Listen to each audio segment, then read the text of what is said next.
Rest ice compression elevation. And also, I've been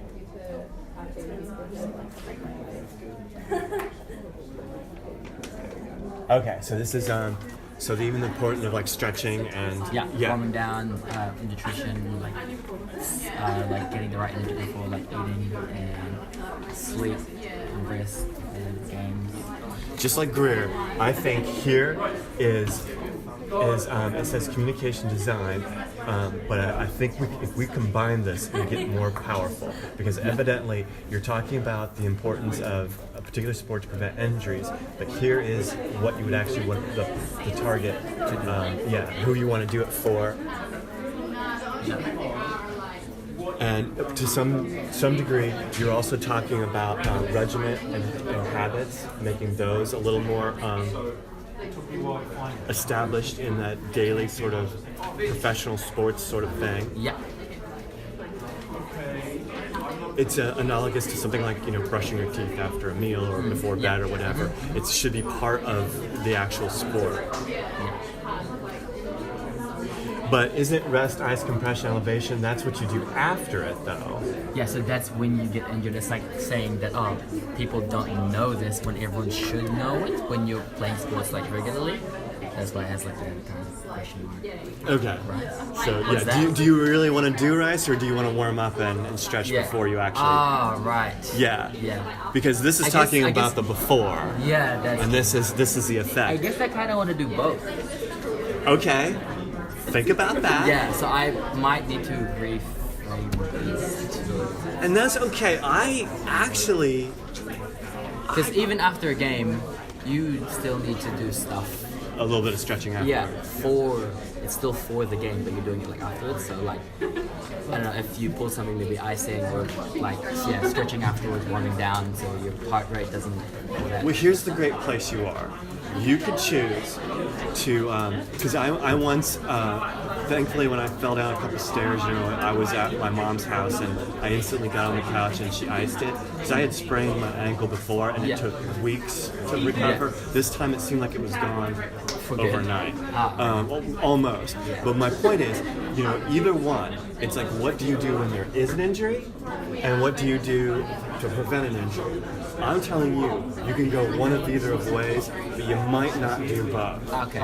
Because it sounds like two projects, doesn't it? Okay. Got it. Yeah. I think you want to focus on the before more, don't you? Yeah, definitely before more than But if you change your mind at some point, it's like this is kind of like triage. This is how what you should be doing in moments right after the injury. Yeah. It's kind of like concussion detection and all that good stuff too. In some, so in that sense, I like either. Do you remember Katie and the endometriosis? She was the one that spoke in the pit a couple weeks ago. Yeah. I remember sitting down with her and she was thinking about there's making people aware of the condition, and then there's how people deal with it. Right. And she was thinking about doing both, and I remember I think you should stick to one or the other. Right. Okay. Got it. Because eventually it became an app. So if I already have it and I know it, I just need something to help manage it. Yeah. Because when I read this, I'm thinking you're going to probably do something like an app companion that tries to get you. Yeah. And you actually have to check in with it. Mm-hmm. Just if this gets you excited about maybe even working with an idea or maybe not, or just at least talking to them, the idea of wearables is a huge area in interactive design. The idea that you could be wearing a device that helps you to remember that you got to warm up. Or Fitbit and or what that Apple Watch is doing, it'll realize your heart rate's not up, and things like you could look at those things as ways to aid, not only because technically what you're going to probably be making is something that just reminds you of what you should be doing. That's what I was like see one of us about this. With if you're doing anything like this, it would be good to do the ethics, and it's not as bad as you think. They're an accessible platform. This is probably what you should do instead of this, because talking to people under 18 is tough. Yeah. You shouldn't be doing it. And anything, if you do it, it's kind of like just incidental stuff. You're not really supposed to use it, but you're really not supposed to talk to kids unless you even do that ethics review. Right. Yeah. But the thing is, a coach could tell you what. A coach could third-hand tell you stuff. And they're the ones that have to deal with kids who don't warm up and get injured, and then they become ultimately responsible, or the school does. So maybe it's rugby. But you could probably, here's all your sports. Yeah, even this is interesting. So that's last year. Oh, sorry, 2016. And that's, I was like, when I saw it, I was like, really?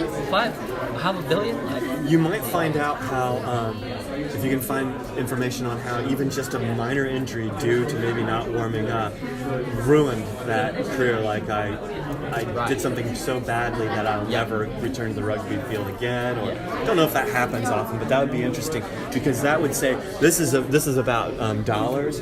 But if the lack of what else is the cost of not warming up? right, yeah. You can't play for the rest of the season. Therefore, you don't get that scholarship to play. I don't know, in the UK. So apart from just like dollars and like interest. Right.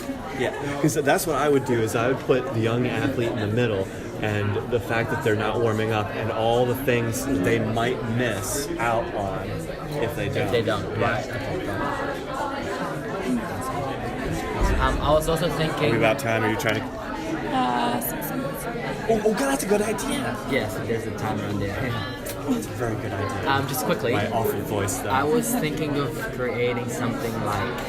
I just want to run it by you. Like something that they could do on the app, and then it would be like your health record, and when you go to physio, and then they can access it, and then they can make adjustments to it, and they see, you've injured, in this game you injured this and stuff, and so what they need to do. The users can actually see. Yeah, anything you do, this is a nice point of like graphics and data design. Anything, this is what you might call trending data, and so showing people what's happening over time is a very powerful way to do it. And it's up to you as a graphic designer to do it in a very clever way. So start thinking. Oh, there's some brains right there.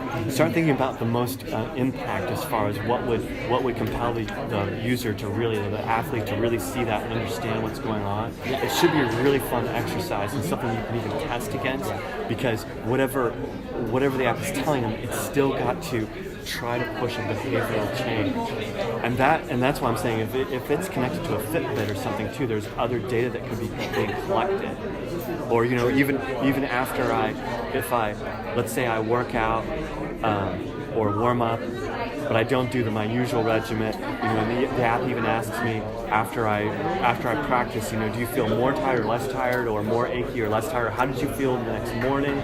That kind of thing. If it's like, even if it's just a scale, it's like I felt, like a pain scale. I felt really shitty, or I didn't feel so shitty. It could be like that would be trending data too, even though it's just qualitative data. You've got to check out the app Drop if you haven't found that. Okay, cool. Awesome, thanks so much. Yeah, I think it's very good. Yeah.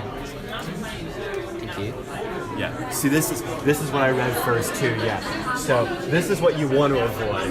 Right. Yeah. And you have my blessing to go either way, but I think one way. I think I'll go there before. But you can still. Let me tell you this, and tell everybody else. You're making a concept proposal by the end of the semester. You could still have two options. You could give yourself two options to go. And try to research and think about both of them. Because even that, because these are like the people that rescued the person on fire. This is the tool for them to help you when you do get injured. All right, so I'm supposed to take someone.